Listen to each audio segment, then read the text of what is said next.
আপুনি সেই 2007ত Indian idol গৈছিলে, ফাইনেলিষ্ট হৈছিলে, সাৰেগামাপা গৈছিলে 2013ত, আপুনি ৰাজ টুৰ বলিউড ফিল্মত আপুনি কেৰ লগত আপুনি হেৰি কৰিছিলে, চাব ছিংগাৰ হিচাপে আছিলে। তো আপুনি ইমানখিনি কাম কৰি থৈ গৈছে অসমৰ কাৰণে, হয়তো বহুতে নাজানে বা নাজানো। ফাৰ্ষ্ট কমেণ্টটো আপোনাক আপুনি চাগে কমেণ্টটো পাইছে চাগে, পাইছোঁ। তথাপিও মই আপোনাক শুনাব বিচাৰিছোঁ যে পদ্মনাভ দা, আপুনি এখন ফটো আপলোড কৰিছিলে শ্বাহৰুখ খানৰ। তুমি ফটোখন নিজে আপলোড কৰিছা যেতিয়া তোমাৰ দায়িত্বও বাঢ়িল। তোমাক ৰাইজে এনেকৈ গালি পৰা দেখি খুবেই দুখ পাইছোঁ। ইমান ধুনীয়াকৈ সংগীতৰ কেৰিয়াৰ আৰম্ভ কৰি কিয় আজি সস্তীয়া জনপ্ৰিয়তাৰ দৌৰত নামি কৰো লাগে দৰে গীত সৃষ্টি কৰিব লগা হ'ল। সেয়া এবাৰ নিজকে ভাবি চাবলৈ ভাইটি হিচাপে অনুৰোধ জনালোঁ। জहाँ पे तू है मेरा इश्क तो जुनू है ओ জানা। তো সেই গীতটি গোটেই গাইডটো প্ৰথম মই গাই দিছোঁ, তাৰপিছত কে ছাৰ আহিছে। গাইডটো আপুনি গাইছে? হোল গাইডটো গোটেইখন মোক গাব দিছে, গাব দি তাৰপিছত কে ছাৰ আহিছে। আহি পেলাই ছাৰে মানে কৈছে কাহা সে হো বেটা? মই ক'লোঁ ছাৰ মে গুৱাহাটী আছাম সে হো। খুব ধুনীয়াকৈ মৰমেৰে তেওঁ উৎসাহ দিলে। তেওঁ ক'লে ইমান ধুনীয়া ভইচটো। তেতিয়া মই বহুত য়াং আৰু তেতিয়া 18-19 বছৰ। কাৰণ এছাম মানুহে মোক খুব টাৰ্গেট কৰিছে, কাৰণ সেই পাৰ্টিকুলাৰ সেই মানুহজনে যে ৰঙা ঘৰৰ পৰা ওলাই আহি যে মোক যে ক'লে যে পাৰ্টিকুলাৰ টাৰ্গেট কৰিলে, কোন হয় পদ্মনাভ বৰদলৈ ক'লে। তেওঁৰ অকাত কি আছে বিপিন চাওডাঙৰ লগত থিয় হ'বলৈ, এইবিলাকো কৈছে। তেখেতৰ কথা মই বস্তুটো তাৰ পৰা আনি আছোঁ। এই গোটেই লিখনিখিনিত মই ক'তোতে অশ্লীলতা পোৱাই নাই। আৰু মোক কৰো লাগে বুলি ক'লে কিন্তু মোৰ মাইণ্ডত বেয়া ভাৱটো নাহে। এতিয়া 5টা আঙুলি সমান নহয় দীপাংকৰ, তুমি মোক নিজে কোৱা। সেইটো বুজিছোঁ। তুমি 5টা, এতিয়া তুমি কেনেকৈ কৰো লাগে বুলি কওঁতে কেনেকৈ বেয়া কৰোলে কেনেকৈ আহি আছে, মই সেইটো বুজি পোৱা নাই। তেৰি জো বাতে হে वो मुलाकाते हैं दिल में जो तेरी यादें हैं आँखों से छू लूं मैं लफ्ज़ों को पी लूं मैं।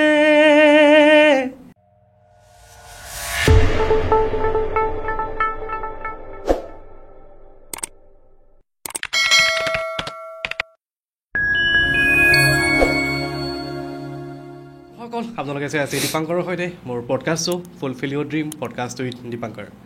আৰু আজি মোৰ ষ্টুডিঅ'ত উপস্থিত আছে বৰ্তমান আমাৰ অসমৰ সংগীত জগতৰ এগৰাকী সংগীত শিল্পী অৰ্থাৎ গায়ক এগৰাকীৰ খুব চৰ্চাত আছে নামটো তেখেতৰ। আৰু তেখেত কিয় ইমান চৰ্চাত আছে আপোনালোকে নিশ্চয় বুজি পাইছে। আৰু তেখেতক মই চিনাকি কৰিব বিচাৰিছোঁ পদ্মনাভ বৰদলৈ দা, আপোনাক স্বাগতম জনাইছোঁ মোৰ ষ্টুডিঅ'লৈ। ধন্যবাদ দীপাংকৰ। আৰু আপুনি ইমানখিনি ব্যস্ততাৰ মাজত আহিলে মোৰ ওচৰত আজি মোৰ তাত, তাৰ কাৰণে বহুত বহুত ধন্যবাদ। থেংক ইউ ছ' মাছ। আৰু আপুনি বহুতখিনি কাম কৰি থৈ গৈছে অসমৰ কাৰণে। হয়তো অসমৰ মানুহে কিছুমানে জানে, হয়তো কিছুমানে নাজানে। আপোনাক যদি মই কওঁ, আপুনি সেই 2007ত ইণ্ডিয়ান আইডল গৈছিলে, ফাইনেলিষ্ট হৈছিলে, সাৰেগামাপা গৈছিলে 2013ত, আপুনি ৰাজ টুৰ বলিউড ফিল্মত আপুনি কেৰ লগত আপুনি হেৰি কৰিছিলে, চাব ছিংগাৰ হিচাপে আছিলে। তো আপুনি ইমানখিনি কাম কৰি থৈ গৈছে অসমৰ কাৰণে, হয়তো বহুতে নাজানে বা নাজানো। ইটছ আমাৰ কাৰণে গৌৰৱৰ কথা। আৰু আপুনি জিমা এৱাৰ্ড লাভ কৰিছিলে, জিমা নমিনেশ্যন হৈছিলে আপুনি পাপনদাৰ পিছতে, আপুনি নন যিটো ফিল্ম কেটেগৰীত আছিলে ইণ্ডিপেণ্ডেণ্ট মিউজিকত। তো জিমা এৱাৰ্ড ইটছ আ ভেৰি হিউজ এটা প্লেটফৰ্ম, ইণ্ডিয়াৰ গ্ৰামী বুলি কয়। তো আপুনি তাতে আপুনি নমিনেশ্যন লাভ কৰিছে। তো এটা মই কথা এতিয়া সুধিব বিচাৰিছোঁ, আপোনাক লৈ পেলাই বহুতে বিতৰ্ক কৰি আছে এতিয়া, বহুতখিনি মানুহে বহুত মানুহক কমেণ্টো পঢ়িছোঁ মই যে পদ্মনাভ বৰদলৈ ক'ৰ পৰা টপকিল, এক নম্বৰ কথা। দ্বিতীয়তে পদ্মনাভ বৰদলৈ ল'ৰাজনে সস্তীয়া জনপ্ৰিয়তাৰ স্বাৰ্থত লোভত এইবিলাক কৰো লাগে গান, এইবিলাক কিয় গান উলিয়াব বিচাৰিছে। আৰু একাংশই আমাৰ যিখিনি আমি নেটিজেন্স, যিটো আমি অলপ এৱাৰনেছ যিয়ে কৰে, তেওঁলোকে কৰিছে যে পদ্মনাভ বৰদলৈ ভাল ছিংগাৰ এজন, আৰু তেখেতে এনেকুৱা কিয় আহিল, সস্তীয় জনপ্ৰিয়তাৰ কিয় পাল্লাত পৰিল, বেলেগৰ কাৰণে নে কিহৰ কাৰণে নাজানো, কিয় আহিল। এতিয়া মই আজি আপোনাৰ পৰা অকণমান বস্তু জানিব বিচাৰিম, আপুনি এই যে কৰো লাগে গীতটো কি অৰ্থত, মানে কি হেৰিত মানে আপুনি গীতটো গালে, মানে কি কাৰণত? মানে প্ৰথমতে দীপাংকৰ থেংক ইউ, তোমাৰ এই সুন্দৰ পডকাষ্ট ফুলফিল ইয়ৰ ড্ৰিম, যিটো পডকাষ্ট ইতিমধ্যে অসমৰ ৰাইজৰ মনত খুব সুন্দৰকৈ হৃদয়ংগম কৰিবলৈ সক্ষম হৈছে। তাতে মোক আজি আমন্ত্ৰণ কৰাৰ বাবে অশেষ ধন্যবাদ দিছোঁ। আৰু লগতে গম পাইছোঁ, যিটো মানে বৰ্তমান আমাৰ এই বিহুৰ আগে আগে এইটো বছৰ আৰম্ভণি বুলিয়ে ক'ম, কাৰণ আমাৰ বাপতিসাহোন বিহু আমাৰ এইটো মানে নিউ ইয়েৰ বুলি কয় অসমীয়া নিউ ইয়েৰ ৰঙালী বিহু তাৰ আগে আগে বিতৰ্ক এটা সৃষ্টি হৈছে সকলোৱে কৰা নাই এজন পাৰ্টিকুলাৰ এজন মানুহ আৰু এজন মানুহৰ উচতনিত সেই পাৰ্টিকুলাৰ মানুহজনৰ নামটো মই বাৰে বাৰে নকওঁ কাৰণ নামটো কৈ থাকিলে এনেকুৱা হ'ব যে হয়তো মই কিজানি তেওঁক পাৰ্চনেলি এটেক কৰিছোঁ তেনেকুৱা একো নাই এজন মানুহে মোক পাৰ্টিকুলাৰলি উচতনি দিলে যে মই ক'ৰ পৰা আহিলোঁ কোন হয় মই তেখেতে বোলে চিনি নাপায় আৰু মই বোলে অশ্লীল গীত ওলাইছোঁ ক'ৰ লাগে আৰু তেখেতে এই এটা বিৰোধী মানে কি বুলি ক'ম এটা হিংসাত্মক ৱেত যিটো মোক টাৰ্গেট কৰিছিল তাৰে আচল কাৰণটো আছিল সকলোৱে জানে সকলো অৱগত যে প্ৰায় আজিৰ পৰা 10-15 দিনমান আগত আমাৰ গোটেই শিল্পী সমাজক শিল্পী মানে ইয়াতে আকৌ আমি অসমীয়া শিল্পীৰ দুটা প্ৰকাৰ থাকে আমি কণ্ঠশিল্পী সমাজৰ কথা বা বাদ্যযন্ত্ৰী শিল্পী কথাই কৈ আছোঁ গায়ক গায়িকা হওক বা আমাৰ বাদ্যযন্ত্ৰী শিল্পী হওক এগৰাকী মানুহে ছ'চিয়েল মিডিয়াত আজিকালিতো চব ইনফ্লুৱেঞ্চাৰ হৈ যায় বেয়া হওক ভাল হওক তো তেওঁ হয়তো কিবা কৈ আছিল কোৱাখিনি কি কৈ আছিল সেইটো ছেকেণ্ডেৰী যে বহুতে হয়তো কৈছিল যে নাই তেখেতে ঠিকেই কৈছে নে ভুল কৈছে সেইটো এটা ছেকেণ্ডেৰী টপিক প্ৰথম টপিকটো আছিল যে তেওঁ ফেচবুক লাইভত আহি পেলাই এটা অশালীন মন্তব্য যিটো আনপাৰ্লিয়ামেণ্টাৰী ৱৰ্ড বুলি কয় অসাংবিধানিক শব্দ এটা ব্যৱহাৰ কৰিছিল যাৰ কাৰণে প্ৰত্যেক কণ্ঠশিল্পী সমাজ বা বাদ্যযন্ত্ৰী সমাজে বিৰোধিতা কৰিছিল আৰু তাৰ কাৰণে তেওঁ ৰঙাঘৰৰ আলহী হ'বলৈ সক্ষম হ'ল এৰাতি হ'লেও গতিকে সেই তাৰপিছত কি কৰিব তেওঁ কাবাকটো টাৰ্গেট কৰিব লাগিব চ' তেনেকৈ তেওঁ মোক টাৰ্গেট কৰিছে অন্যান্য কণ্ঠশিল্পীসকলক কিন্তু মই আপোনাৰ এটা মই কমেণ্ট এটা মই ৰিচেণ্টলি মই পাইছিলোঁ কণ্ঠশিল্পী নীলোৎপল বৰা যি ধৰি লওক আপুনিও জানে তেখেতে মুম্বাইটো ভাল কাম মৰমৰ ভাইটি নীলোৎপল বৰাই এটা কমেণ্ট কৰিছিলে দেই আপোনাক মই জাষ্ট কমেণ্টটো আপোনাক আপুনি চাগে কমেণ্টটো পাইছে চাগে পাইছোঁ তথাপিও মই আপোনাক শুনাব বিচাৰিছোঁ যে পদ্মনাভ দা তুমি আপুনি এখন ফটো আপলোড কৰিছিলে শ্বাহৰুখ খানৰ তুমি ফটোখন নিজে আপলোড কৰিছা যেতিয়া তোমাৰ দায়িত্বও বাঢ়িল তোমাক ৰাইজে এনেকৈ গালি পৰা দেখি খুবেই দুখ পাইছোঁ ইমান ধুনীয়াকৈ সংগীতৰ কেৰিয়াৰ আৰম্ভ কৰি কিয় আজি সস্তীয় জনপ্ৰিয়তাৰ দৌৰত নামি কৰো লাগে দৰে গীত সৃষ্টি কৰিব লগা হ'ল সেয়ে এবাৰ নিজকে ভাবি চাবলৈ ভাইটি হিচাপে অনুৰোধ জনালোঁ তোমাক আকৌ ফটোখনৰ দৰে এক সংগীত জগতৰ শিখৰত চাব বিচাৰোঁ মোৰ বিশ্বাস তুমি পাৰিবা বহুত শুভেচ্ছা থাকিল তো এইখিনি নীলোৎপল বৰাই কমেণ্ট কৰিছিলে এইটো কমেণ্ট ভাইৰেলো হৈছিল মই একজেক্টলি এই কমেণ্টটো আৰু এই কমেণ্টটো উত্তৰ বহুতে বিচাৰিও আছিলে কিন্তু মই তুমি উত্তৰ কাক দিবা যেতিয়া মানুহবিলাকৰ এটা এছাম মানুহ বুলি কৈছোঁ দেই প্ৰত্যেকে নহয় যোনে বিবেক বুদ্ধি বিবেচনা ভালকৈ চিন্তাধাৰা কৰে যাৰ আধ্যাত্মিকতা আছে তেওঁলোকে এনেও উত্তেজিত নহয় উত্তেজনামূলক শব্দ যিবিলাকে কৈ থাকে যোনে মানুহক বিভ্ৰান্তি সৃষ্টি কৰে তেওঁলোকে হয়তো বহুতখিনি তেওঁলোকে জানে যে কোনটো ক'লে মানুহে কি ক'ব এতিয়া এনেকুৱা হয় যে ডোণ্ট জাজ আ বুক বাই ইটছ কাভাৰ আমি কিতাপখনৰ সন্মুখৰ শব্দ এটা পঢ়াৰ লগে লগে যে ভিতৰত কি আছে যদি গমেই পাই গ'লোঁ তেতিয়া তোমাতকৈ ডাঙৰ মূৰ্খৰ কোনো নহ'ব স্বামী বিবেকানন্দ ৰাইট তেনেহ'লে স্বামী বিবেকানন্দ হ'ব লাগিব একজেক্টলি তো বস্তুটো তেনেকুৱা যে আমি কাৰোবাক এতিয়া যেতিয়া বেয়াকৈ ক'ম আজি দীপাংকৰ তুমি খুব ইমান বছৰৰ পৰা ধুনীয়াকৈ ইনফ্লুৱেঞ্চ কৰি আছা মানুহবিলাকে এজ এ ইউটিউবাৰ ছাকচেছফুল হৈছে তাতেও তোমাক কোনোবাই এটা শব্দৰ কাৰণে জাজ কৰি ল'ব পাৰে এতিয়া সেইটোততো মোৰ হাত নাই কোনোবাই যদি মোক এটা শব্দত মোৰ 18 বছৰৰ যিখিনি জাৰ্ণি আছে মোক যদি পটককৈ জাজ কৰি লয় এতিয়া নীলোৎপলে মোৰ সৰু ভাইটি মোতকৈ বয়সত সৰু ইমান ভাল কাম কৰি আছে বম্বেত কাম কৰি আছে সি মোক ইমান ধুনীয়াকৈ লিখিছে তাতে সি এইটোও লিখিছে যে সস্তীয়া জনপ্ৰিয়তাৰ দৌৰত তুমি কিয় যাবলগীয়া হ'ল এতিয়া তাতেও জানো সি মোক জাজ কৰা নাই কাৰণ নীলোৎপল যদি মোৰ মৰমৰ ভাইটি হয় সি তাৰ কিয় দুখ লাগিছে কাৰণ এছাম মানুহে মোক খুব টাৰ্গেট কৰিছে কাৰণ সেই পাৰ্টিকুলাৰ সেই মানুহজনে যে ৰঙাঘৰৰ পৰা ওলাই আহি যে মোক যে ক'লে যে পাৰ্টিকুলাৰ টাৰ্গেট কৰিলে কোন হয় পদ্মনাভ বৰদলৈ ক'লে তেওঁৰ অকাত কি আছে বিপিন চাওডাঙৰ লগত থিয় হ'বলৈ এইবিলাকো কৈছে অ'কে তেখেতৰ কথা মই বস্তুটো তাৰ পৰা আনি আছোঁ তো সেইটো কাৰণে যে এই যে মোক যে ক'লে যে তুমি ফটোখন আপলোড কৰিলা নীলোৎপলে এতিয়া হয়তো তুমি যে অথনি মোক ক'লা যে আপুনি বহুত বছৰৰ পৰা বহুত কাম কৰি আহিছে হয়তো বহুতে চিনি পায় বহুতে চিনি নাপায় মই যেতিয়া 18 বছৰ আগত কাম কৰিছিলোঁ তেতিয়া মোৰো বয়স 17 বছৰে আছিলে তো তেতিয়াৰ যিখিনি মোৰ ফেন ফলোয়িং আজি তেওঁলোক নিজৰ লাইফত এষ্টাব্লিছ হৈ খুব ভাল কাম কৰি আছে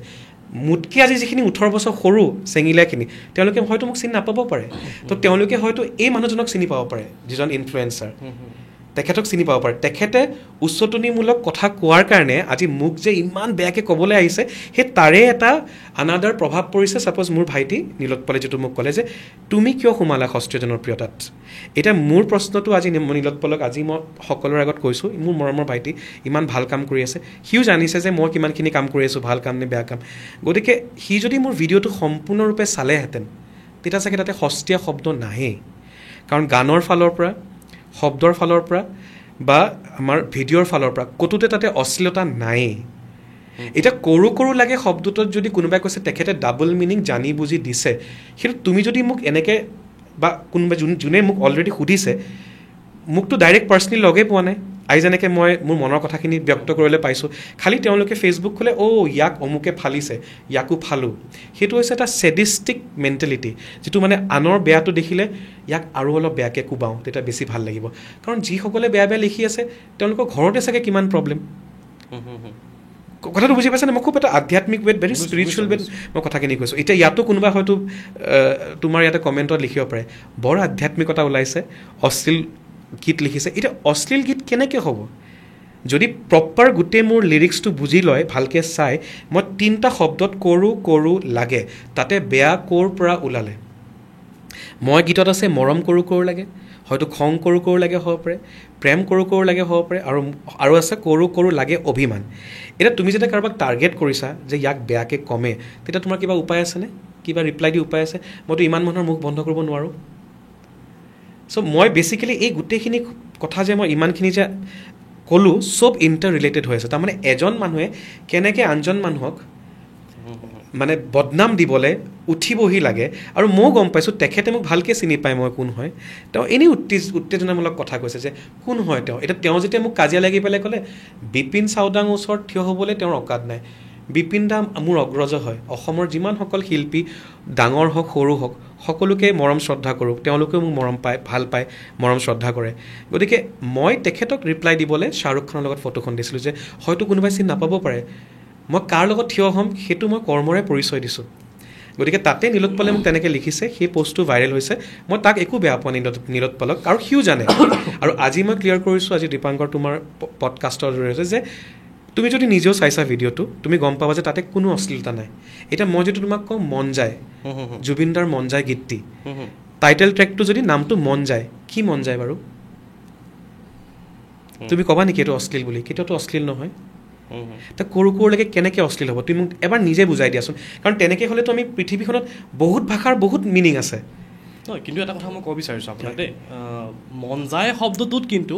এটা যদিও গীতটোত আপুনি আপোনাৰ দৃষ্টিত ক'ব পাৰে যে কি মন যায় যিকোনো কথা মন যাব পাৰে বা যিকোনো বস্তু মন যাব পাৰে সেইটো তথাপিও এটা বস্তুটো শুনি ভাল লাগে কিন্তু আপুনি যিটো কথা গীতটোত টাইটেল হিচাপে আছে কৰোঁ লাগে অলপ এনেকুৱা নহয়নে অলপ দেশী ভাষাত ডাবল মিনিং হৈছে বস্তুটো অলপ তেনেকুৱা নালাগেনে ডাবল মিনিং হৈছে বুলি মই এতিয়া তোমাক সেইটোৱে ক'লোঁ যে মানুহৰ চিন্তাধাৰা মই যেতিয়া কৰোঁ লাগে তুমি যেতিয়া গীতটি হৃদয় চন্দনে ৰচনা কৰিছে মই গীতটি অকল গাইছোঁহে হৃদয় চন্দনে ৰচনা কৰিছে তেখেতে লিখিছে গোটেই গানটো মই ভালকৈ পঢ়িছোঁ মোৰো দায়বদ্ধতা থাকে ইমান বছৰে যিখিনি মই গীত গাই আহিছোঁ বা কৰি আহিছোঁ এই গোটেই লিখনিখিনিত মই ক'তোতে অশ্লীলতা পোৱাই নাই আৰু মোক কৰোঁ লাগে বুলি ক'লে কিন্তু মোৰ মাইণ্ডত বেয়া ভাৱটো নাহে এতিয়া 5টা আঙুলি সমান নহয় দীপাংকৰ তুমি মোক নিজে কোৱা সেইটো বুজিছোঁ তুমি 5টা এতিয়া তুমি কেনেকৈ কৰোঁ লাগে বুলি কওঁতে কেনেকৈ বেয়া কৰোঁ কেনেকৈ আহি আছে মই সেইটো বুজি পোৱা নাই তুমি মোক নিজে কোৱা মই তোমাৰ ওপৰতে এৰি দিছোঁ যে এতিয়া এনেকুৱা মই দেখিছোঁ বহুত মানুহে যে গানটোতো এনেকুৱা নহয় যে কোনোবাজনে কোৱাৰ কাৰণে গানটো ইমান ভাইৰেল হৈছে বা হিট হৈছে অলৰেডি গান হিট হৈ গৈছিলে অলৰেডি বহুত মানুহে মোক এনেকুৱা কৈছিল যে দাদা আপুনি যেতিয়া যিদিনাখনে পোষ্টাৰখন আপলোড কৰিছিলে আমি ভাবিছিলোঁ কিবা বেয়া হ'ব পাৰে যেতিয়া ভিডিঅ'টো চালোঁ কাৰো যিসকলে সঁচাকৈ ভিডিঅ'টো চাইছে সঁচা অৰ্থত মানে মই তোমাক যদি আজি মই তোমাক গালি পাৰিম বা আজি তোমাক মই বেয়া কৰিম বুলি যদি মনত টাৰ্গেটটো লৈ লওঁ তুমি ভাল কাম কৰিলেও বেয়া হ'ব কথাটো বুজি পাইছা সেইটো বুজি পালা কিন্তু মই যিটো একদম শুদ্ধ মনেৰে মোৰ গোটেই টীমে যেতিয়া ইমান মৰম লগাকৈ আজি ৰাজকুমাৰ ঠাকুৰীয়া ফাৰ্ষ্ট টাইম তেখেতো এজন ইণ্টাৰনেশ্যনেল আৰ্টিষ্ট বুলি ক'লে সকলোৱে জানে, ইমান ভাল ইনফ্লুৱেঞ্চাৰ এজন। তেওঁৰ এটা বেলেগ ধাৰা, যিটো ক্ৰিঞ্জ বুলি কয় বা এটা কমেডি যিটো কয়। চ' তেখেতক সন্মানেৰে লৈ আনি ইমান ধুনীয়াকৈ তেওঁ মোৰ লগত কোলাবৰেশ্যন কৰিছে। গতিকে ভালখিনি কোনো চোৱা নাই। বিহুৰ তাতে ইমান মৰম লগা আমি এখন গাঁৱৰ পটভূমিত ইমান সুন্দৰভাৱে আমি কোনো তাতে অশ্লীলতা নাই, সাৱলীলভাৱে সাজ পোছাক সকলোখিনি ইমান ধুনীয়া। গতিকে ভালটোত কোনো ডিছকাছ নকৰে, মানুহে সদায় বেয়াটো টাৰ্গেট কৰে। কিন্তু এটা কথা মই কওঁ আপোনাক, যিসকল আমাৰ বুদ্ধিজীৱী বা যিসকল আমাৰ য়ং জেনেৰেশ্যনৰ যিসকলে ধৰি লওক ভাল ভাল পোষ্ট লিখে, মই দেখিছোঁ দেই তেওঁলোকৰ পোষ্টটো মই পঢ়িছোঁ। কিছুমান ভাল যিয়ে কেতিয়াও নিগেটিভিটি কেতিয়াও পাব্লিছ নকৰে বা নিগেটিভিটি ক্ষেত্ৰত নাযায়। আপোনাক লৈ পেলাই কিছুমানে মন্তব্য নিজেই কৰা শুনিছোঁ যে তেখেতে প্ৰথম কথা এগৰাকী ইমান ভাল এগৰাকী ছিংগাৰ এগৰাকীয়ে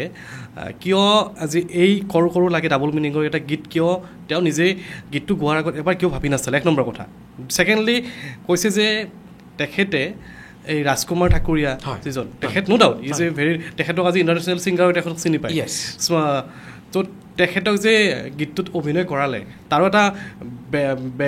ব্যক্তিগতভাৱে এটা বেকগ্ৰাউণ্ডত এটা এনেকুৱা অভিপ্ৰায় আছিল নেকি পদ্মনাভৰ যে এই ৰাজকুমাৰক আনিলে গীতটো আৰু অতি সোনকালে ভাইৰেল হ'ব পাৰে বা সেনেকুৱা ধৰণৰ কিবা আছিলে নেকি? নাই, এই যিবিলাকে এই প্ৰশ্ন সুধিছে, প্ৰশ্ন সোধাৰ সকলোৰে অধিকাৰ আছে। বাক শক্তি, যিটো বাক অধিকাৰ, ফ্ৰীডম অফ স্পীচ সকলোৰে আছে। এতিয়া কোনোবাই হয়তো খুব বেয়াকৈ ক'ব পাৰে, কোনোবাই গঠনমূলক সমালোচনা কৰিব পাৰে। এতিয়া মই এইটো কৈছোঁ যে ডেফিনেটলি আমি যেতিয়া এটা বিহুসুৰীয়া বা মডাৰ্ণ বুলি যিটো ক'লোঁ, মডাৰ্ণ গান যেতিয়া ওলাওঁ, এতিয়া মোৰ যিবোৰ নিজৰ গীত আছে, নিজে মই লিখা গীত যিবোৰ আছে আজিলৈকে, সকলো গীতখিনি চালেই হ'ল। তাতে একোৱেই তাতে আগৰ গীতত একোৱেই নাই তাতে যে কোনো এটা কোনোবাই মানুহক খুঁত ওলাব, একো তেনেকুৱা নাই। এইটো গীতত যিহেতু হৃদয় চন্দন মৰমৰ ভাইটি, তেখেতে ইমান সুন্দৰ কাম কৰি আছে। তেওঁ যেতিয়া মোক গীতটো যেতিয়া শুনাইছিলে, মই গোটেইখিনি শুনি চালোঁ, যেতিয়া গালোঁ, মই তাতে অশ্লীলতা একো পোৱা নাই। খালি নামটোত কৰো লাগে, সেইটোত হয়তো কোনোবাই ডাবল মিনিং, ট্ৰিপল মিনিং, 10টা মিনিং ওলাব পাৰে। কিন্তু মোৰ আইডিঅ'লজিটো এইটোৱে আছিলে যে মই যেতিয়া ৰাজকুমাৰ ঠাকুৰীয়া, তেওঁৰ এটা কমিক কেৰেক্টাৰ এটা আছে, আৰু মোৰ গানটোত আৰম্ভণিখিনি এটা কমিক, খুব মৰম লগা বস্তুটো চালে কমিক হয়। কিন্তু কমেডি বস্তুটো মানুহে যে অশ্লীলতাৰে এটা ৰিলেট কৰিব, যিসকলে চোৱা নাই ভালকৈ, সেই টাৰ্গেটটো মোক কৰিছে। আৰু মোৰ হাঁহি কিয় উঠে যে এজন মানুহে কাৰোবাক উচতাইছে, ঠিক আছে, মই মানি লৈছোঁ যে কোনোবাই হয়তো যিখিনি সচেতন মহল, কোনোবাই লিখিছে যে পদ্মনাভ বৰদলৈ সেই শব্দ দুটাৰ আগত হয়তো বেলেগ কিবা এটা লগাব পাৰে। হয়, মই মৰমটো যিটো মৰমটো আছে অলৰেডি, খালি মই তাতে লগোৱা নাই দেই। তো হয়, সেইটো মোক গঠনমূলক সমালোচনা কৰিলে মই মানিম। কিন্তু যিখিনিয়ে মোক টাৰ্গেট কৰিছে, ইমানে অশ্লীল ভাষা তেওঁলোকে লিখিছে, সেইবোৰ যদি মই স্ক্ৰীনশ্বট ৰাখি চাইবাৰ IT চেলত যদি দিব লাগে, প্ৰত্যেকে এজন জেলৰ আলহী হ'ব। এইটো বুজিছোঁ, চবৰে এইটো কথাটো বুজি পালে। কোনেও কাকো আজিৰ তাৰিখত কমেণ্টতে হওক বা হেৰি হওক অশ্লীল লিখিব নোৱাৰে।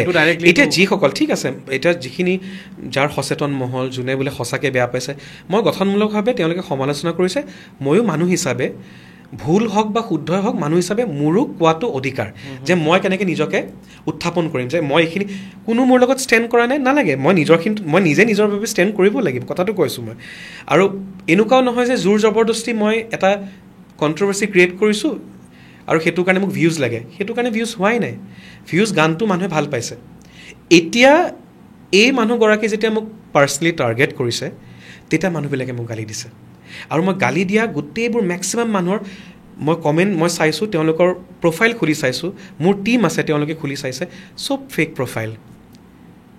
মেক্সিমাম মানুহৰ 70 to 80% ফেক প্ৰফাইল। আৰু তুমিও জানা দীপাংকৰ যে আমাৰ যিটো ৰিয়েল লাইফ আৰু ৰিল যিটো লাইফ, তাৰ মাজত বহুত পাৰ্থক্য আছে। আমি এনেকুৱাও দেখিছোঁ যে ৰিয়েল লাইফত কোনোবাই সাংঘাতিক ভাল গাই আছে, ৰিয়েলত কিন্তু ষ্টেজত গাব পৰা নাই। কথাটো বুজি পাইছানে? ঠিক তেনেকৈ এই ৰিয়েল লাইফত যে মোক ইমান ধুই আছে কোনোবাই এজন মানুহৰ কথাত,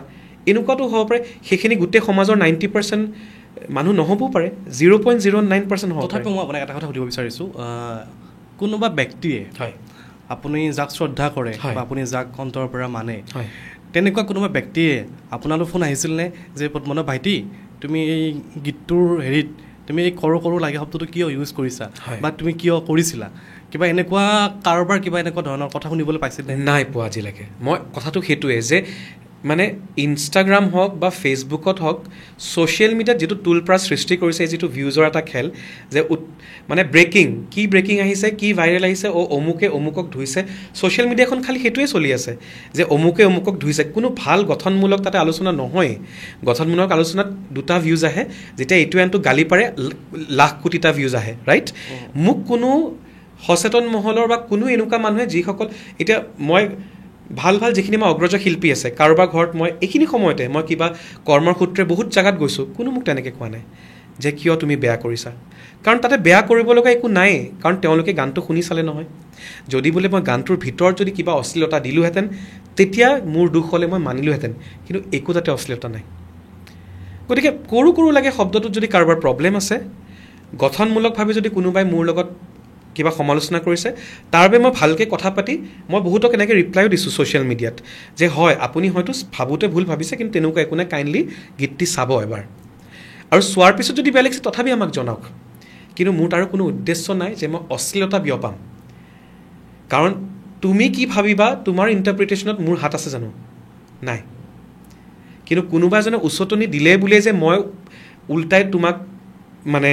ব্লেম কৰিম তাৰ আগত মই এবাৰ চোৱাটো উচিত আছেনে নাই মই সেইটো এবাৰ জানিব বিচাৰিছোঁ তো মোৰ মতে মই মোৰ মতে একো ভুল কৰা নাই অ'কে বুজিছোঁ আপোনাৰ দৃষ্টিত আপুনি ভুল কৰা নাই বা আপোনাৰ দৃষ্টিত আপুনি কোনো ধৰণৰ অশ্লীলতা বিয়পোৱা যোৱা নাই কিন্তু মই আপোনাক জাষ্ট এই বেছি আৰু নিনিওঁ মই এইখিনি কথা মই এটা কথাই ক'ব বিচাৰিছোঁ মানে একাংশ সচেতন মহলে আপোনাক লৈ অলপ মানে কনচাৰ্ণ হৈছিল কিয় যে পদ্মনাভে যিটো ল'ৰাই 2007 ইণ্ডিয়ান আইডল ফাইনেলিষ্ট হৈছিলে বা সাৰেগামাত গৈছিলে বা জিমা এৱাৰ্ড বুলি যিটো তাত নমিনেশ্যন লাভ কৰিছিলে সেই ল'ৰাজনে আজিৰ তাৰিখত এই কৰো লাগে শব্দটো কিয় ইউজ কৰিলে সেইকাৰণে দুজনমান সচেতন মহলাৰ ব্যক্তিয়ে অলপ দুখ প্ৰকাশ কৰিছে এইটো কথা কিন্তু নো ডাউট হয় সেইটো কাৰণে ময়ো তেওঁলোকে যদি ক'ৰবাত অন্তৰত কিবা আঘাত পাইছে সেইটো কাৰণে মোৰো সেই সংবেদনশীল হয় মই আৰু মই সেইটো কাৰণে তেওঁলোকে যেতিয়া ক'ৰবাত অজানিতে আঘাত পাইছে মোৰ নিজৰ দুখ লাগিছে মই ভৱিষ্যতে মই ট্ৰাই কৰিম কিন্তু এই যিটো তোমাক যিটো জাজমেণ্ট কৰে যে কিবা এটা শব্দ লিখাৰ লগে লগে যে একদম দুখী টাইপ যে কৰি দিয়ে ইউ আৰ কনভিক্ট সেইটো হ'ব নালাগে তো সেই যিটো এটা প্ৰৱণতা কাৰণ এটা তুমিও যেনেকৈ দীপাংকৰ কৈ আছে যে সচেতন মহলে দুখ প্ৰকাশ কৰিছে কিন্তু বহুত সচেতন মহল আছে যোনে মোক হৈ ছাপৰ্টো কৰিছে ডেফিনেটলি দেই আৰু এনেকুৱাও নহয় মোৰ জীৱনত এটা ধুনীয়া এটা এয়া আছে যে যদি তোৰ ডাক শুনে কিয় নাই আছে তবে একলা চলৰে ৰবীন্দ্ৰনাথ টেগৰৰ হয় যে যদি কোনো নাহে তোমাক ছাপৰ্ট কৰিব তুমি নিজে নিজৰ ছাপৰ্টাৰ মই মোৰ জাগাৰ পৰা নামি নেযাওঁ সেইটোক অহংকাৰ বুলি নকয় সেইটোক আত্মসন্মান বুলি কয় নিজকে নিজে ভাল পোৱাটো কেতিয়াও অহংকাৰ হ'ব নোৱাৰে নিজকে নিজে নিজৰ কাৰণে থিয় হোৱাটো কেতিয়াও বেয়া কাম হ'ব নোৱাৰে কাৰণ মই কাকো অন্যায় কৰা নাই কাৰো ঘৰত গৈ মই অশ্লীলতা বিয়পোৱা নাই যোনে মোক খুব বেয়া ভাষাত লিখিছে তেওঁলোকে চাগে তেনেকৈ কথা পাতে ঘৰত কথাটো বুজি পাইছা গতিকে তেওঁলোকৰ কাৰণে মই সময়টো নষ্ট নকৰোঁ কাৰণ মোৰ এই গীতটিত এই ভিডিঅ'টিত যদি এছামে বেয়া পাইছে হয় মই মানিছোঁ এছামে বেয়া পাইছে কিন্তু এছামে আকৌ বহুত ভালো পাইছে গতিকে মই ভালখিনিক লৈ মই আৰু আগবাঢ়িম কিন্তু য়েছ তুমি কোৱা যিটো সচেতন মহলে কিছুমান মোক লৈ কনচাৰ্ণ প্ৰকাশ কৰিছে যে ভৱিষ্যতে কাৰণ এইটো গীত যিহেতু মই লিখা নাই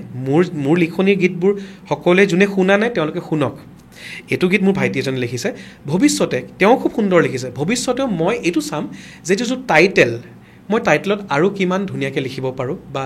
সজাব পাৰোঁ সেইটো মোৰ দায়িত্ব এটা বাঢ়িল সেইটো মই ডেফিনেটলি চাম ডেফিনেটলি মানুহৰ ভুল হয় মই ডেফিনেটলি এইটো নকওঁ যে ভুল নহয় এজন ডাঙৰ মোটাফুটা সংগীতজ্ঞৰো ভুল হয় কথা মানে মানুহ মাত্ৰে ভুল তুমি মোটাফুটাও হ'ব নালাগে তুমি এজন এক্সিলেঞ্চ থকা মানুহ মানে এক্সিলেণ্ট থকা মানুহ এজনো ভুল হ'ব পাৰে আৰু এজন একদম এভাৰেজৰো ভুল হ'ব পাৰে সেইটো কোনো প্ৰব্লেম নাই সেইটো হ'ব নালাগে যে নেক্সট টাইম সেই ভুলটো ৰিপিট সেইটো হ'ব নালাগে তো আপুনি মই ভাবোঁ আপোনাক আমি ভাল পাওঁ এজ এ আপুনি ভাল ছিংগাৰ বা ভাল কাম কৰি আছে চ' নেক্সট টাইম যাতে আমি আশা কৰিছোঁ যে আপোনাৰ পৰা যাতে এনেকুৱা ধৰণৰ আপোনাৰ গীতত এনেকুৱা ডাবল মিনিং টাইপ যাতে শব্দ বা ডাবল মিনিং টাইপ তেনেধৰণৰ বাক্য নাহে বা নপৰে সেইটো মই মোৰ ফালৰ পৰা ৰিকুৱেষ্ট কৰিছোঁ আৰু ইয়াতে মোৰো এটা মানে কি ক'ম আৰু মানে অনুৰোধ আমাৰ অসমবাসী ৰাইজৰ যে যিসকলে মোৰ গীতটি সঁচাকৈ গোটেই গীতটি খুলি চাইছে মানে ভিডিঅ'টো চাইছে বা শুনিছে যোনে শুনিছে তেওঁলোকে ডেফিনেটলি সেই পজিটিভ দিশটো চোৱাটো উচিত অকল সেই 3টা শব্দত থাকি কাৰোবাৰ উচতনিত মই বাৰে বাৰে কৈ আছোঁ কোনোবা এজনৰ উচতনিত যাতে আনক মানে পটককৈ জাজ কৰি দোষী সাব্যস্ত নকৰাই সেইটো কৰিব নালাগে সেইটো কাৰো কাৰণে উচিত নহয় কাৰণ আজি মই ইমান বছৰে 18টা বছৰে আজি যে অকল মিউজিক ইণ্ডাষ্ট্ৰীত কাম কৰিছোঁ সেইটোৰ কাৰণে মই সাহসী নহয় কিন্তু মই 30টা বছৰে গানৰ সাধনা কৰিছোঁ আজি মই এই মঞ্চৰ জৰিয়তে বিনম্ৰভাৱে অনুৰোধ জনাইছোঁ যিসকলে মোক যে কৈছে কোন হয় আপুনি কোন হয় আপুনি শিল্পী নেকি তো তেওঁলোকক মই অনুৰোধ জনাইছোঁ তেওঁলোকে আহক মোৰ ঘৰত মই তেওঁলোকক গানৰ প্ৰশিক্ষণ দিম বা মঞ্চত তেওঁলোক থিয় হওক মোৰ লগত প্ৰত্যেকে থিয় হওক একেলগে আমি গঠনমূলক কম্পিটিশ্যন কৰোঁ গানৰ যোনে মোক যিসকলে মোক কৈছে আপুনি গায়ক নেকি তেনে মই হয়নে নহয় মই কাৰো কামৰ মানে কৰ্মৰে মই পৰিচয় দিম সেই 3টা শব্দত মোক জাজ কৰি মোক অপদস্থ কৰি তেওঁলোকে যদি ভাবিছে যে তেওঁলোকে খুব সুখ লভিছে কিন্তু মোৰ একো হোৱা নাই নাই এইটো মানে কি হয় কাৰোবাক সমালোচনা কৰাটো নিগেটিভলি কাৰোবাৰ এক্সাম মানুহৰ এটা সুখ লাভ কৰে এটা মানে প্ৰবৃত্তি থাকে একদম থাকে এইটো মই এইটো কথা ক'ব বিচাৰিছোঁ যে গঠনমূলকভাৱে মোৰ কথাখিনি ক'ব বিচাৰিছোঁ আপুনি ধৰি লওক আজিতো এইটোৱেই যে গান যে আপোনাৰ সেইটো নহয় আৰু কালি আপুনি গান ওলাব পৰহি আৰু নিজে ওলাব তো মানে কি হয় গান এটা ওলাওঁতে লিৰিকটো যাওঁতে বিশেষকৈ আপোনাৰ নিচিনা ছিংগাৰে অলপ ভাবি চিন্তি চালে আমাৰ ভাল লাগিব সেইটো কথা ক'ব বিচাৰিছোঁ অ'কে আমি সেইখিনি ষ্টপ কৰোঁ আজি এইটো টপিক আমাৰ ইয়াতে চ' এতিয়া কথা হ'ল কি আপুনি নিজেও গান প্ৰশিক্ষণ দিয়ে বা আজি আপুনিও শিকি আছে যথেষ্টখিনি আপুনি 2007ত ইণ্ডিয়ান আইডল গৈছিলে অসমৰ প্ৰথমগৰাকী অসমীয়া হিচাপে গৈছিলে ইণ্ডিয়ান আইডল গৈছিলে তাতে ফাইনেলিষ্ট হৈছিলে টপ 3 লৈকে গৈছিলে আপুনি আৰু 2013ত সাৰেগামাপাত গৈ গৈছিলে আৰু ৰাজ 2 ফিল্মখনত আপুনি কেকে লগত আপুনি কণ্ঠনানো কৰিছিলে তেওঁলোকে বেকিং ভোকেলছ বেকিং সেইটো আৰু লগতে আপুনি জিমাই এৱাৰ্ডত এজ এ নন কেটেগৰী ফিল্মৰ মানে ফিল্মৰ ইণ্ডিপেণ্ডেণ্ট ফিল্ম মিউজিকত আপুনি আপোনাৰ গীত নমিনেশ্যন লাভ কৰিছিলে অ'কে আমি এই গোটেইখিনি এক্সপিৰিয়েঞ্চ অলপ জানিব বিচাৰিম মই ইণ্ডিয়ান আইডলৰ যাত্ৰাটো মোৰ 2007 চনত আৰম্ভ হৈছিল তেতিয়া মই কটন কলেজৰ ছাত্ৰ আছিলোঁ আৰু 17 বছৰ মোৰ তাৰপিছতে সেইটো সময়ত আচলতে মই মেডিকেল আৰু ইঞ্জিনিয়াৰিঙৰ কাৰণে মানে ইঞ্জিনিয়াৰিং মই ইতিমধ্যে ক্ৰেক কৰিছিলোঁ কিন্তু মেডিকেলৰ কাৰণে কোচিং কৰাৰ কাৰণে মই এবছৰ ড্ৰপ দিম চ' মই কটনত পঢ়ি আছিলোঁ ইঞ্জিনিয়াৰিং মানে আপুনি ক'ৰ পৰা মই পিছত মই কৈ আছোঁ তাৰপিছত সেই 2007 চনত মই যেতিয়া পঢ়ি আছিলোঁ কটনত তেতিয়া মায়ে মানে মোক ক'লে যে এনেই বহি থকাতকৈ কটনত মই এডমিশ্যন দিয়াই দিছোঁ মই মানে মেৰিটত যেতিয়া কটনত পালোঁ তাৰপিছতে মোক কটনে ৰাতাৰাতি মোক মানে ইমান উৎসাহ কটনৰ যিটো এনাৰ্জি এজন কটনিয়ান হ'লে বুজি পায় মানে মোক কৈছিল যে মানে মোৰ প্ৰফেচাৰ হওক মোৰ লগৰ বন্ধু বান্ধৱ ষ্টুডেণ্টসকলে কৈছিল যে যেতিয়া তুমি গান গোৱা এনেকুৱা লাগে যে নেশ্যনেল লেভেলৰ কোনোবা ছিংগাৰে গান গায় তো সেইটো মোৰ প্ৰথম এটা মানে কি বুলি ক'ম পজিটিভ মই এটা ফিডবেক পাইছিলোঁ তেতিয়া মই ঠিক আছে মই মাক এদিন ক'লোঁ মা যিহেতু মই মেডিকেলৰ কাৰণে কোচিং কৰিয়ে আছোঁ এনেই মই পটকৈ গৈ ইণ্ডিয়ান আইডল অডিশ্যন দিওঁ নেকি চ' তেনেকৈ অডিশ্যন দিব গৈছিলোঁ কাৰণ সৰুৰ পৰাই মই মোৰ প্ৰথম জীৱনৰ আনুষ্ঠানিক গুৰু হৈছে মোৰ মা প্ৰণীতা শৰ্মা বৰদলৈ আৰু আনুষ্ঠানিক গুৰু জিতেন বসুমতাৰী ছাৰ চ' তেওঁলোকৰ পৰা প্ৰশিক্ষণ লৈ সৰুৰ পৰাই মই কম্পিটিশ্যন কৰিছোঁ আৰু তেনেকৈ কৰি সেই সৰুৰ পৰা যিখিনি কনফিডেঞ্চ অলপ বিল্ড আপ হৈছিল মই এনেই গৈ মই দি থৈ আহোঁ চ' সেই দিবলৈ যে গ'লোঁ মইতো গম নাপাওঁ যে সেই 17 বছৰে এজন অসমীয়া যুৱক দিল্লীত অডিশ্যন দিবলৈ গৈ যে মই ফাইনেলিষ্ট হ'ম সেই সপোনটো আৰম্ভ হৈছিলে আৰু সেইটো হৈ যোৱাৰ লগে লগে এটা গোটেই জীৱনৰ এটা দিশটোৱে সলনি হৈ গ'ল আপুনি যেতিয়া ফাৰ্ষ্ট আপুনি অনুমানিকক লগ পাইছে অনুমানিক বা সোনু নিগমক জাভেদ আখতাৰ মোৰ সময়ত জাভেদ আখতাৰ যি আছিলে উদিত নাৰায়ণ অনুমানিক আৰু আছিল নেকি আলি চাচিনয় মেম আছিলে তেওঁলোক আছিলে আৰু সেই তেতিয়াৰ সময়ত যেতিয়া মই প্ৰথম গৈ যেতিয়া গান গালোঁ তেওঁলোকৰ আগত তেওঁলোকে ইমান উৎসাহ দিলে আৰু সেই তাৰপিছত যে মোৰ যাত্ৰাটো সলনি হৈ গ'ল তাৰপিছত আকৌ মই উভতি আহিছোঁ অসমলৈ উভতি আহি কটন কলেজৰ প্ৰিন্সিপাল তাৰপিছত গোটেই কটন কলেজৰ ইউনিয়ন বডি গোটেই অসমবাসী ৰাইজ মোক মানে বিমানবন্দৰৰ পৰা এয়াৰপৰ্টৰ পৰা একদম শোভাযাত্ৰাত মোক লৈ আনিছিল গতিকে সেই যিটো এটা প্ৰাউড ফিলিং সেইটো প্ৰথম মই জীৱনত মানে সেইটো পাইছিলোঁ আৰু তাৰপিছত মই বম্বে শ্বিফ্ট হ'লোঁ ছনী টিভিয়ে মোক মুম্বাইত লৈ গ'ল ৱৰ্ল্ড টুৰ কৰিলোঁ মুম্বাইত এবছৰ মই তাতে গোটেই গানৰ কামখিনি কৰি তাতে মই ইঞ্জিনিয়াৰিং কৰিলোঁ চ' মই ইয়াতে কটনৰ পৰা পঢ়াটো হেৰি কৰি তাতে মই ইঞ্জিনিয়াৰিং কৰি তাতে মই গোটেইখিনি মোৰ পঢ়া শুনা আগবঢ়াই 2012-13 চনত যেতিয়া মই গ্ৰেজুৱেশ্যন কমপ্লিট কৰিলোঁ সেই সময়ছোৱাত ডিপাৰ্টমেণ্ট কি আছিলে মোৰ computer science IT BE in computer science আছিলে মোৰ তো সেই সময়ছোৱাত মই যেতিয়া তাতে বম্বেত পঢ়া শুনা অব্যাহত আছিলে ইঞ্জিনিয়াৰিং কৰি আছিলোঁ লগতে মই প্ৰফেচনেল কাম কৰি আছিলোঁ তেতিয়া মই লগ পাইছিলোঁ কে ছাৰহঁতক গোটেই ইণ্ডিয়ান আইডলৰ থ্ৰুৰে মই বহুত মানুহক লগ পালোঁ আৰু জাভেদ আখতাৰে ছাৰে মোক বহুত মৰম কৰিছিলে তেনেকৈ আলিশা চিনয় তেখেতে মোক খুব মৰম কৰিছিলে উদিতজীৰ লগত মই গান গাবলৈ চান্স পালোঁ তেনেকৈ কৰি কৰি মই গানৰ কাম কৰি কৰি সাৰেগামাপা পালোঁ 2013ত আৰু সেইটো আচলতে তেতিয়াৰ পৰাহে মোৰ গানৰ যিটো প্ৰফেচনেল যাত্ৰা কাৰণ তেতিয়ালৈকে মই পঢ়ি আছিলোঁ 13ত যেতিয়া মই গ্ৰেজুৱেশ্যন কমপ্লিট কৰিলোঁ মা দেউতাক ক'লোঁ যে এতিয়াৰ পৰা মই সংগীতটোৱে মোৰ মানে একদম পেচা হিচাপে ল'ম নিচাৰ পৰা মই পূৰা কনভাৰ্ট কৰিম পেচা হিচাপে আৰু তেনেকৈ মই আজিলৈকে ভগৱানৰ কৃপাত সেই 2012-13ৰ পৰা আজি 2025 এতিয়ালৈকে কৰি আহিছোঁ চ' দিছ ৱাজ মাই জাৰ্ণি যেতিয়া ৰাজ 2 ফিল্মখনত আপুনি সেইটো অপৰচুনিটি লাভ কৰিছিলে কেনেদৰে লাভ কৰিছিলে এইটো মই ৰাজ 2 মুভিত বিশাল দা বুলি আমাৰ অসমৰে এগৰাকী যুৱক আছিলে দাদা তেখেতে ইণ্ডিয়ান আইডলত খুব ভাল এটা পোষ্টত আছিল তেখেতে যেতিয়া ৰাজ 2 মুভিত যেতিয়া গীতটো হৈ আছিলে তেতিয়া তেওঁলোক তাৰে টিম মেম্বাৰ আছিল তেওঁক মানে কে ছাৰৰ লগত ভইচ মিলাকে এজন বেকিং ভোকেলিষ্ট লাগিছিলে তো কে ছাৰে যি গানটো গাইছিল मैं वहाँ जहाँ पे तू है मेरा इश्क तो जुनू है ओ जाना তো সেই গীতটি গোটেই গাইডটো প্ৰথম মই গাই দিছোঁ তাৰপিছত কে ছাৰ আহিছে গাইডটো আপুনি গাইছে হোল গাইডটো গোটেইখন মোক গাব দিছে গাব দি তাৰপিছত কে ছাৰ আহিছে আহি পেলাই ছাৰে মানে কৈছে কাহা সে হো বেটা মই ক'লোঁ ছাৰ মই গুৱাহাটী আছাম সে হওঁ খুব ধুনীয়াকৈ মৰমেৰে তেওঁ উৎসাহ দিলে তেওঁ ক'লে ইমান ধুনীয়া ভইচটো তেতিয়া মই বহুত য়াং আৰু তেতিয়া 18-19 বছৰ তো সেইখিনি সময়ত যেতিয়া মই গাইছোঁ তাৰপিছত তেওঁ ক'লে ঠিক আছে মানে মই প্ৰথম ভাবিছোঁ মোক গাইড ভইচ গোৱাই পঠিয়াই দিব পে'মেণ্ট ঠিকে দিয়ে মই গাইড ভইচ গোৱাই পঠিয়াই দিব তেওঁ ক'লে নহয় ভইচটো ইমান ভাল লাগিছে মোৰ বেকিংখিনিও দি দিয়া চ' জানা যিবোৰ হাৰমনিজ থাকে সেই গোটেই হাৰমনিখিনি মই গাইছোঁ এতিয়াও শুনিলে চ' সেই হাৰমনিখিনি গোটেই কে ছাৰৰ যিমানখিনি আছে চব মোৰ ভইচ এইখিনিত হাৰমনি মানে ধৰা এতিয়া এটা যেতিয়া প্ৰথম এতিয়া মই যদি গাইছোঁ মে ৱাহা জাহা পে তু হে এইটো বেছ স্কেল তো এইটোৰ ওপৰত যিটো মানে তোমাৰ ক্ৰছ হাৰমনিটো হ'ব मैं वहाँ जहाँ पे तू है मेरा इश्क तो जुनू है ओ जाना এইটো ধৰা বেছ ধৰিলোঁ মই ইয়াৰ হাৰমনিটো কি হ'ব ও জানা একেলগে দুটা মিলি যায় চ' সেই তাকেই বেকিং ভকেলছত কয় আমি যিবোৰ গান থাকে প্ৰত্যেকটো গান বেলেগ বেলেগ লেয়াৰ থাকে তাৰমানে স্কেলছৰ লেয়াৰ থাকে তো সেইবিলাক বস্তু তেতিয়া কে ছাৰে কৈছিলে পদ্মনাভ কহি গাৱা দিজিয়ে তো that was the turning point যে মই খুব ভাল লাগিছিল সেইটো এটা ডাঙৰ আৰু ফাৰ্ষ্ট টাইম কংগনা ৰাণাৱত তেতিয়া তাৰে এক্ট্ৰেছ আছিলে আধ্যান সুমন শেখৰ সুমনৰ পুতেক তাৰপিছতে আমাৰ এই কি আছিল তেওঁৰ নামটো এই ইমৰান হাছমি তেওঁলোক চব আছিল তাতে তাৰপিছতে সেই গীতটি যেতিয়া মই গাই আছোঁ তেতিয়া পূৰা পিকচাৰাইজেশ্যনটো আমাৰ আগত আছে তাৰমানে শ্বুটিং আগতে হৈ গৈছে মানে যিজন মেইন মিউজিক ডাইৰেক্টৰ তেখেতে গাই থয় তাৰপিছত মই গাইছোঁ মই গোৱাৰ পিছত তাৰপিছত একদম লাষ্টত আহি পেলাই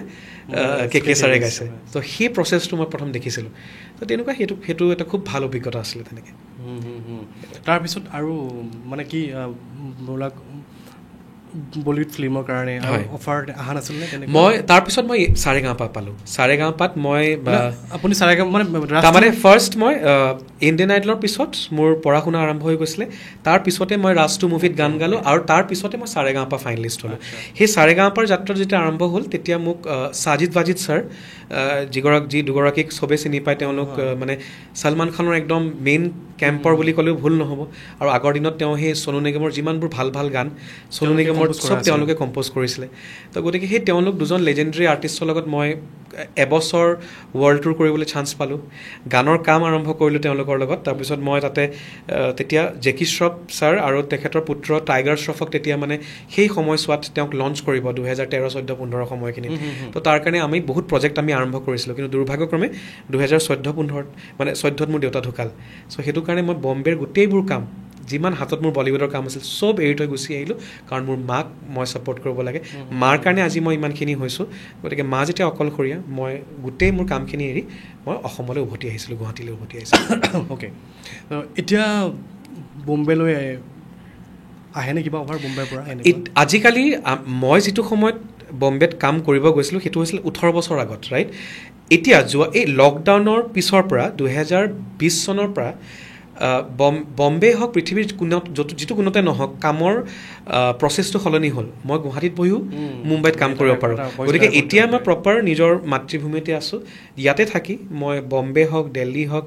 চেন্নাই হওক গোটেই ইণ্ডিয়াত যিমান শ্ৰ'জ থাকে মই শ্ব' কৰিবলৈ যাওঁ, এব্ৰডত শ্ব' থাকিলে মই শ্ব' কৰিবলৈ যাওঁ, আৰু বম্বেত কেতিয়াবা যদি কিবা কাম আহে ডাইৰেক্ট মই গৈ পেলাই তাতে কামখিনি কৰি আকৌ উভতি আহোঁ নিজৰ মাতৃভূমিলৈ। চ' তেনেকৈ মই এতিয়া অহা যোৱাখিনি কৰি আছোঁ। আপুনি ফাৰ্ষ্ট মানে এব্ৰড শ্ব' কি আছিলে? মোৰ জীৱনৰ প্ৰথম বিদেশত শ্ব' আছিল লণ্ডনত ফাৰ্ষ্ট। সেইটো মানে কাৰ লগত? সাজিদ ৱাজিদৰ লগত? নাই, মই অকলে। সেইটো মই অকলে আছিল। ছাৰহঁতৰ লগত প্ৰথম মই কৰিছিলোঁ নাইৰবিত, ছাউথ আফ্ৰিকা নাইৰবিত মই কৰিছিলোঁ। আৰু মোৰ নিজৰ ইণ্ডিভিজুৱেল শ্ব' হিচাপে 2009 চন অসমৰ নাছিল, সেই তেওঁলোক আছিলে ইউনাইটেড কিংডম ডক্টৰ্ছ এছ'চিয়েশ্যন। চ' গোটেই ইউনাইটেড কিংডম যিসকল অনা অসমীয়া বা অসমীয়া, পাঞ্জাবী, নেপালী চব কমিউনিটি মিলি তেওঁলোকৰ এখন ডক্টৰ্ছ এছ'চিয়েশ্যন। আৰু মই নেহৰু চেণ্টাৰ লণ্ডনত মই অনুষ্ঠান পৰিৱেশন কৰিছিলোঁ, যিটো নেহৰু চেণ্টাৰ লণ্ডনত মানে আমাৰ দিগ্গজ শিল্পীসকল, স্বনামধন্য শিল্পী ভূপেন হাজৰিকাদেৱৰ পৰা অমিতাভ বচ্চনৰ পৰা শ্বাহৰুখ খানলৈকে সকলোৱে তাতে অনুষ্ঠান পৰিৱেশন কৰিছে। চ' সেইটো মোৰ খুব ডাঙৰ এটা মানে আশীৰ্বাদ বুলি ক'ম, অভিজ্ঞতা এটা আছিলে। আপুনি শ্বাহৰুখ খানক লগ পাইছোঁ? এইটো ইণ্ডিয়ানত আছিল ন? নাই, শ্বাহৰুখ খানক মই লগ পাইছোঁ সাৰেগামাপাত। তেখেতৰ লগত সেই এটা স্পেচিয়েল এপিছ'ড আছিলে য'ত মই গীত গাইছিলোঁ আৰু তেওঁ মোৰ ভইচত তেখেতে লিপচিং কৰিছিলে, তুঝে দেখা তো ইয়ে জানা সনম। তো সেইটো খুব ভাইৰেল হৈছিলে, সেইটো বহুত। আৰু এতিয়াও মোৰ মনত আছে যে শ্বাহৰুখ খানৰ কাৰণে আৰু কাটৰিনা কেফৰ কাৰণে আৰু অনুষ্কাৰ কাৰণে মই এখন পেইণ্টিং বনাইছিলোঁ। পিছত তেওঁলোকে পেইণ্টিংখন লৈ গ'ল। এনেই মই পেইণ্টিং কৰে? মই এনেই মোৰ মানে জাষ্ট ঘৰুৱা চখ আৰু এনেই মই পেইণ্টিং কৰোঁ, স্কেটছ কৰোঁ। একচুৱেলি স্কেটছ এখন কৰিছিলোঁ। তো শ্বাহৰুখ ছাৰে বিৰাটেই ভাল পাইছিলে। তাৰপিছতে কাটৰিনা কেফে সেই মৰমতে তেখেতে নিজৰ আঙুঠিৰ মানে আঙুঠি নহয়, এই আমাৰ কি থাকে যে কি চাবি ৰিং থাকে যে চাবিৰ ৰিং থাকে, চ' কি ৰিং এটা মোক গিফ্ট দিছিল, মই এতিয়াও থৈ দিছোঁ। কোনে দিছিলে? কাটৰিনা কেফে। মানে শ্বি ৱাজ চ' ইম্প্ৰেছড। শ্বাহৰুখ খানটো মোৰ লগত একেলগে উঠি পেলাই জাপটাকে জানৰ প্ৰমোশ্যন আছিলে, ৰাইট। সেই তেতিয়া মোক তেখেতে কাটৰিনা কেফে ক'লে যে যিহেতু শ্বাহৰুখ খানে সেই আমাৰ লগত যিগৰাকী ফিমেল কো ছিংগাৰ আছিল তাইক মানে ছাপৰ্ট কৰি আছে, তো মোক কাটৰিনাই কৈছে মই তোমাক ছাপৰ্ট কৰিম Padmanabha paddy, so' this is a special কি ৰিং, মোৰ নিজৰ পাৰ্চনেল হয়, মই তোমাক গিফ্ট কৰিছোঁ। চ' এতিয়াও মই ভালকৈ থৈ দিছোঁ। এণ্ড শ্বাহৰুখ খানে মোৰ স্কেটছখন ইমান ভাল পালে তেওঁ ঘৰত লৈ গ'ল। আচ্ছা, চ' দেট ইজ ছামথিং এইটো মানে স্মৰণীয় আৰু তেনেকৈ। অ'কে, তো এতিয়া আপুনি মাতি আনিছোঁ এজন ছিংগাৰ হিচাপে, যদি গান নাগায় মোৰ অনুষ্ঠানটো আদৰ হৈ থাকিব। এতিয়া এইকেইদিনটো য'তেই মানে এতিয়া ধৰা দিহিং দিচাং ডিমৰু যেতিয়া মোৰ প্ৰথম বিহুকুৰীয়া গীতটি ওলাইছিল, সেইটো আজি প্ৰায় 9 বছৰ হৈ গ'ল। বিহুতটো সেইটো 2-3 বাৰ গাবলৈ দিয়ে। তাৰপিছত মাকচাই জীয়েক ইমান ধুনীয়াকৈ মানুহে ভাল পায়, তুমি চোৱা যেতিয়া ভাল পায়, সকলোখিনি ভাল পায়। কিন্তু এতিয়াতো এই বিতৰ্ক চলি আছে কৰো কৰো লাগে, এইটো চবে সুধি থাকে দাদা কৰো কৰো লাগে গাইছেনে? তো সেইটোকে গাই দিছোঁ, কাৰণ মাছা শুনিম ধিং দিচাং মেচাপ শুনিবা নেকি তুমি? এতিয়া দুটা স্কেলটো মিলিব নে নিমিলে মই ভালকৈ এবাৰ চাওঁ যদি হয়।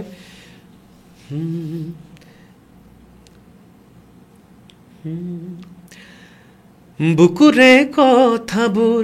জানো জানা তুমি, জানো মোক বুজা তুমি, হিয়াৰে কথাবোৰ তোমাক ক'ব খুজি তোমাক চোন ক'ব নোৱাৰি, দিহিং দিচাং ডিমৰু কেনেকৈ যে পাহৰো, তোমাকে এৰি শুন মই থাকিব নোৱাৰো, লুইতৰ সিপাৰে মাজুলীৰ চাপৰিত উজাই পানী হাঁহৈ চৰে, মাজুলীৰ সিপাৰে তোকে দেখাৰ পৰাই মৰম মোৰ কৰো কৰো লাগে, চিন্তনা ভাৱনা বুকুৰ বহনা এৰিব নোৱাৰো মনৰে বেথা, এই ভাল পাম বুলি ক'লে তই আকৌ মনে মনে বেয়া পাই যাবি নেকি, এই বেলেগ আকৌ চহৰৰে দামী দামী গাড়ী থকা ল'ৰা প্ৰেমত পৰিছ নেকি, এই যোন থাকে থাকক চাই লবি পাছত মই তোকে বনাম ৰাণী, তই মোৰে দেহা জন্ম ৰমৰ স্বাভিমান যাচিবি নে বিহুৱান। Thank U. মেচআপ হৈছেতো আৰু মেচআপ কৰি দিছোঁ আজি তোমাৰ কাৰণে। মই দিহিং দিচাং ডিমৰু আৰু কৰো কৰোলৈকে একেলগে মেচআপ কৰি দিছোঁ। অ'কে, যদিও দুটা বেলেগ বেলেগ স্কিলত আছে তথাপি মই মিলাই কিন্তু লগা নাই, মই মিলাই দিছোঁ। অ'কে, আপুনি যেতিয়া জিমা এৱাৰ্ড হয়। যেতিয়া আপুনি আপোনাৰ ইণ্ডিপেণ্ডেণ্ট মিউজিক আপুনি হয়। নমিনেশ্যন লাভ কৰিছিলে হয়। এটা বহুত ডাঙৰ প্লেটফৰ্ম হয়। আমাৰ ইণ্ডিয়ান মিউজিকৰ ইণ্ডাষ্ট্ৰীৰ কাৰণে তো তেতিয়া কেনেকুৱা লাগিছিলে গ্ল'বেল ইণ্ডিয়ান মিউজিক এৱাৰ্ডছ আচলতে মোৰ জীৱনত বহুত এটা মানে স্পেচিয়েল ঠাই মোৰ জীৱনত দখল কৰে কাৰণ ইণ্ডিয়ান আইডল হওক বা সাৰেগামাপা হওক সেইখিনি সময়ত মই আনৰ গীত গাই পপুলাৰ হৈছিলোঁ